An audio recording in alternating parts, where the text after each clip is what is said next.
Mark returns home from an espionage mission to find his wife, Anna, demanding a divorce. He starts following her to uncover the truth, but speculations of infidelity lead to something more menacing instead. On a cold, gray day, Mark, a spy for West Berlin, comes home to find his wife, Anna, wanting a divorce. Mark is startled by her sudden decision and tries to reason with her, as she still wavers with the decision. As they lay in bed, Mark asks if she is cheating on him, but Anna insists there is no other party involved. He explains that what's happening to them is natural, as feelings constantly change. Mark then suggests they make love, but Anna rejects him. The following day, Mark meets with his superiors to divulge the details of his espionage mission. He is an excellent and capable spy, and they want to rehire him, but he refuses because he wants to spend more time with his family. They offer to help him with his marital problems, but he declines. They pay him for his service and he leaves the premises with a suitcase full of money. Mark returns home, but sees that his family has already left. Despondent, he stares out the window where two soldiers watch him from the East Berlin Wall. Hours later, Anna calls to tell him she had to leave and needed time to think. He tries to bargain with her, but she drops the call, leaving Mark frustrated. He then rummages through their apartment and finds a postcard from a man named Heinrich addressed to Anna. Moments later, Mark calls Margie, Anna's best friend, who confirms that Anna has been cheating on him for years. He begs her to help him, but Margie refuses and hangs up on him. He tries to call her back, but is unable to reach her. Seconds later, the phone rings again, and it's Anna on the other line. She tells him their marriage is over, and they argue about her infidelity. He then asks her to meet him at a cafe to discuss custody over their child and apartment. Hours later, they meet and take a seat at opposite tables. Mark decides to give up custody of their son because he does not want him to be traumatized by their divorce. His statement angers her, and they have a heated argument with Anna expressing regret for having Bob with them. Enraged, Mark chases her around the cafe and tries to hurt her, but the staff stops him.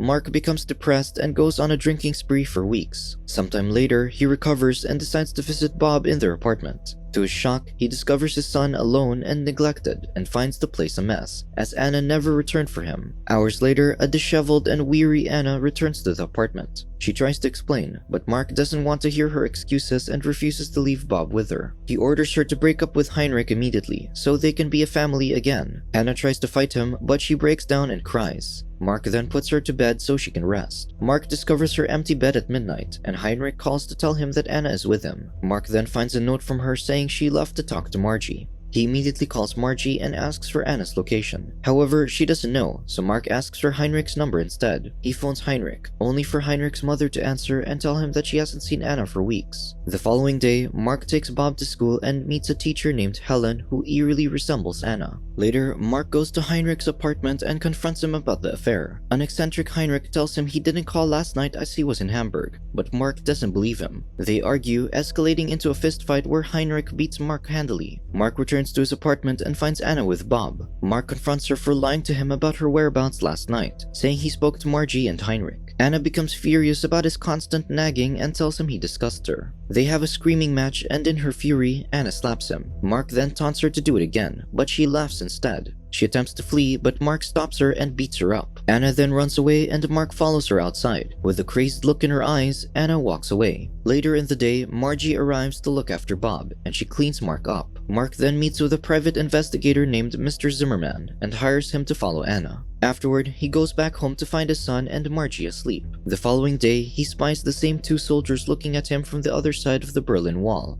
Anna suddenly comes back to the flat and tries to make breakfast. Mark continues to plead with her, but Anna doesn't respond. She's acting strangely and slashes herself on the neck using an electric knife. A shocked Mark brings her to the bathroom to patch her up, and she calms down. Mark then returns to the kitchen and cuts his arm with the same knife. Minutes later, a strangely calm Anna tells Mark that she's leaving. She then notices that he's cut himself as well, and tells him the knife doesn't hurt. Mark then watches her leave from the apartment window. As Anna goes about her business, a detective follows her. She notices and runs, but he manages to follow her into a derelict apartment building. The detective then informs Mark of her address. Minutes later, the detective visits her in her apartment and pretends to be the building manager checking the windows. Anna initially refuses to let him in, but he threatens to call the police. The man then inspects room by room and tells her he'll need to check the bathroom. Anna tries to stop him by offering him a glass of wine, but the detective refuses. Furious, Anna breaks the wine bottle. In the darkness, he sees a tentacled creature in the bathtub, and Anna slashes his throat with a broken wine bottle. Meanwhile, Helen visits Mark in his apartment to speak with Anna. He tries to explain that she doesn't live with them anymore and asks her to help him with Bob because someone else is at the door. He's surprised to see Heinrich, and the man demands to see Anna since he hasn't seen her in days. Heinrich shares that he also has a wife and child but loves Anna more. He then tries to bargain with him eccentrically, but Mark doesn't give in. Later that night, Helen tucks Bob into bed. When Mark comes in, she excuses herself to give them a private moment. Mark asks Bob if he likes Helen, and Bob says yes. Mark then shares that he doesn't like Heinrich and he doesn't want Anna to love him more than she loves them. After kissing him goodnight, Mark goes to Helen and thanks her. Helen informs him about Bob's performance in school and shares that during their rest period, Bob has nightmares and screams in his sleep. She then decides to stay with Mark for the night so that the two of them can watch over Bob. In bed, they lie clothless together and are about to make love when Bob screams. Mark rushes to his room and calms him down. As Mark is about to return to his room, he sees Helen fully clothed by the front door. She apologizes for trying to sleep with him and leaves. The next day, Mark drops Bob off at school and sees Helen. They awkwardly avoid talking to each other, making Helen sad. While walking, Mr. Zimmerman intercepts Mark and informs him that the detective who followed Anna is missing. He then asks if the detective has already found Anna's address, to which Mark replies yes and tells him the details. Mr. Zimmerman is surprised that Mark didn't visit Anna, but Mark explains that he has lost the drive to look for her. Mr. Zimmerman then solemnly informs him that the detective is his lover and tells Mark not to return to the office until he contacts him. Afterward, Mr. Zimmerman heads to Anna's apartment to search for his lover. He finds Anna scrubbing the floor and asks if she's seen the detective. However, Anna is acting strange, unnerving him. He goes into her bedroom and is horrified to discover the tentacled creature and his lover's dead body. He tries to shoot her, but Anna wildly attacks him, knocking his gun from his hands. She then steals the weapon and shoots him. Meanwhile, Mark comes across a reel by his door and realizes it's an old video of Anna teaching ballet. She's strict and relentless with her students, who leave in tears. Anna in the video then goes into an existential crisis, telling her audience that goodness is just a reflection of evil. Later, Anna returns to their apartment and Mark is horrified by her increasingly bizarre behavior. He wants to speak with her and invites her to sit on the couch. Erratic, Anna laments that she's messed everything up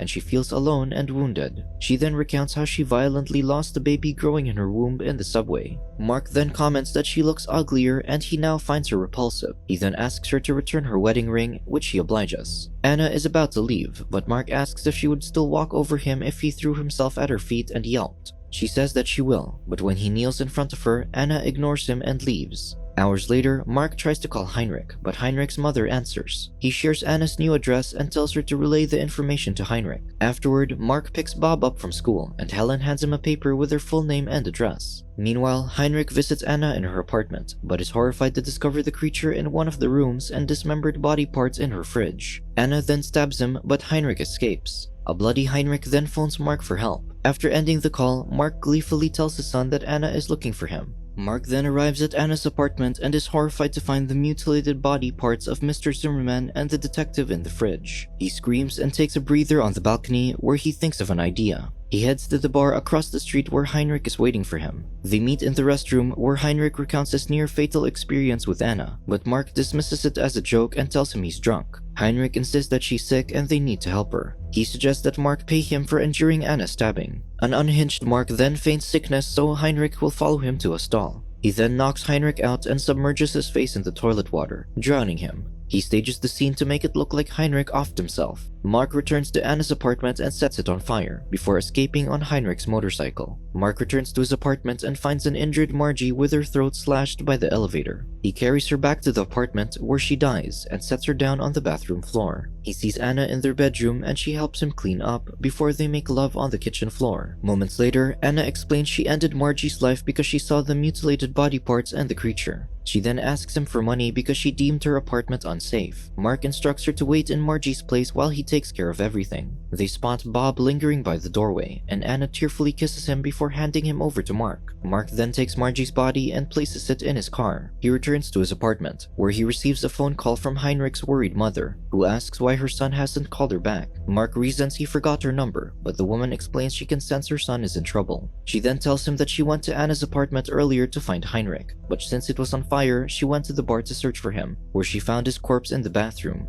She just wants to know where her son's soul is, so he reassures her that once he's able to locate his wife, he'll bring Anna to her so she can explain the whereabouts of Heinrich's soul. Afterward, Mark drives Bob to Helen's place and leaves him in her care. She then makes him promise to return for Bob, which he does. He then drives to Margie's place and is horrified to find Anna making love to the creature. Mark dejectedly leaves her and the half-formed creature be. Later that day, Mark meets with Heinrich's mother and tells her he's found Anna. She lets him inside the flat and deduces Mark couldn't locate her son's soul. The woman then tells him that she forced herself to like his son's first family and Anna, as they both loved him. She then decides to take her own life by ingesting a bunch of pills. She goes to lie down and Mark stays with her until she passes.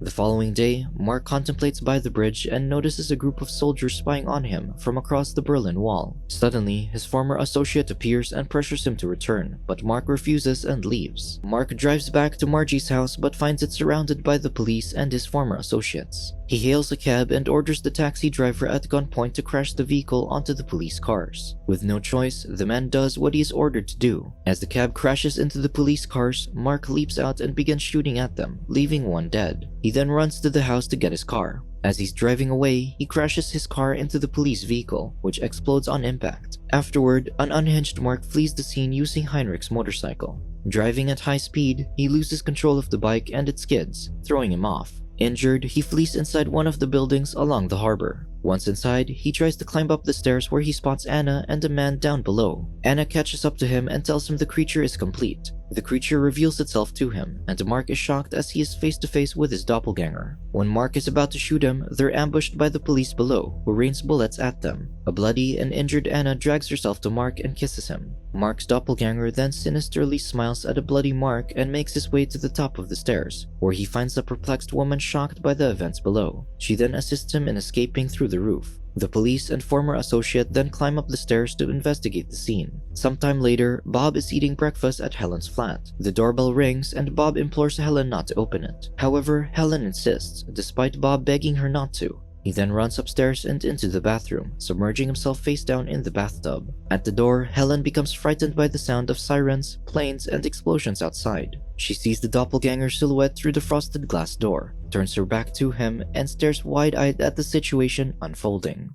Subscribe to watch more videos like this, turn on notifications and leave a like to help the channel out. Thank you for watching.